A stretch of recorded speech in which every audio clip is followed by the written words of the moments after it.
سلام، بیاین با هم بریم بدویم. برات میخوام اینو بپوشم. 100 سال خریدمش ولی انقدر هوا همیشه سرد بوده نشده بپوشم. مثل اینکه اندازمه. واسه نیمتنم میخوام اینو بپوشم. روشم اینو میپوشم.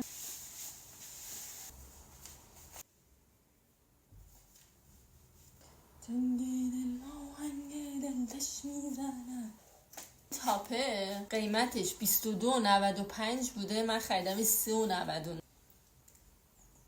ضد آفتاب یادمون نمیره. این قسمت با حضور افتخاری مریم و مهلا بانی.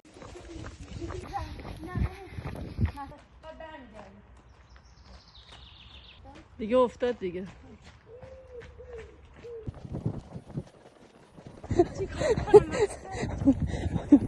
من برگشتم. چقدرم خوب بود بعد کلی مریض